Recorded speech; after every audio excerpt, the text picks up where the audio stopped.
Boyfriend USA তে থাকে, ও ছেলে, তো আমার কোনো প্যারা নেই, ও দিয়ে দেয় আমাকে টাকা। এবারে বাজেট হচ্ছে গিয়ে প্রতিবারের মতোই 4-5 লাখ। কি আরে বলুন। বাজেট হচ্ছে গিয়ে প্রতিবারের মতোই 4-5 লাখ। বলেন কি? টাকা, লাইক আমি হচ্ছে গিয়ে always you can see brand use, কি ব্র্যান্ড ইউজ, अच्छा ठीक है। Gucci, Dior, Chanel, Prada, Tom Ford, এই সমস্ত ব্র্যান্ড ইউজ করে থাকি। দ্যাটস ওয়াই আমার হচ্ছে একটু বেশি লাগে। বলেন কি? অ্যান্ড আমি ফ্যামিলি পার্সন, সবার জন্য শপিং করব। আমার ছোট ভাই, দেন ভাগিনা, বোন।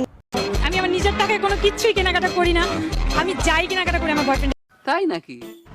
এমনিতে আমি সোশ্যাল মিডিয়াতে আমাকে মোটামুটি ভালোই চেনে, কি সোশ্যাল মিডিয়াতে আমাকে মোটামুটি ভালোই চেনে। তাই নাকি? এখন বয়ফ্রেন্ড তো আমাদের একটা না, কি আরে বলুন। বয়ফ্রেন্ড তো আমাদের একটা না। বলেন কি?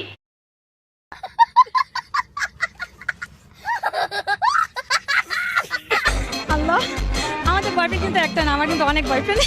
50 নিয়ে আসছি, 50,000 নিয়ে আসছি, তো কালকে 1 লাখ টাকা আমাকে পাঠাইছে। এখন দেখি, আমি সত্যি বলতে সবার সাথে কন্টিনিউ না, আমি রিলেশন জাস্ট 1 সপ্তাহ এরকম রিলেশন, যার সাথে কথা বলি জাস্ট 1 সপ্তাহ। তারপরে ভাই তুমি তোমার রাস্তা দেখো, আমি আমার রাস্তা দেখবো। আমি তো দেখতে শুনতে মাশাআল্লাহ।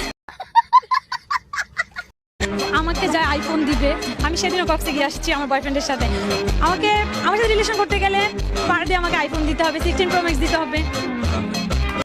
আমরা নিরাপদ চাই, নিরাপদ সড়ক চাই, নিরাপদ চাঁদাবাড়ি চাই, চাঁদাবাড়ি চাই, নিরাপদ চাঁদাবাড়ি চাই, চাঁদাবাজি চাই। বলেন কি?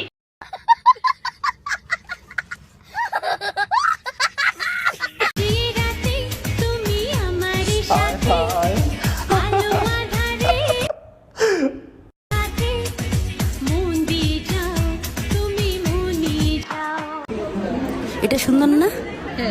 আসলে সুন্দর। শাহবাগী মেয়ে চেনার উপায়, চালের বস্তার মতো একটা ব্যাগ থাকবে কাঁধে। না থাক।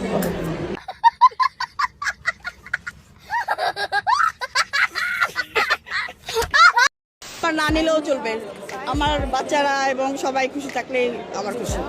আমার হাজবেন্ড তো আর ফ্রান্সে থাকে না, সো এই তো বাবা যতটুকু দিচ্ছে ততটুকুই। বাজেট দিয়ে কখনোই হবে না, বাবা মা, বাচ্চারা, ভাই বোন, সবার জন্য। প্রিয় মানুষ বলতে আমার ফ্যামিলি মেম্বারদের জন্য, আমার হচ্ছে যেরকম আমার আম্মুর জন্য আমি গিফট কিনেছি, আমার আম্মুর জন্য একটা। এটা হচ্ছে যে প্রত্যেকটা মানুষের নিজের ক্যাপাবিলিটি অনুযায়ী হয়ে থাকে, তো আমি এটা রিভিল করতে চাচ্ছি না যে আমার বাজেট কত টাকা।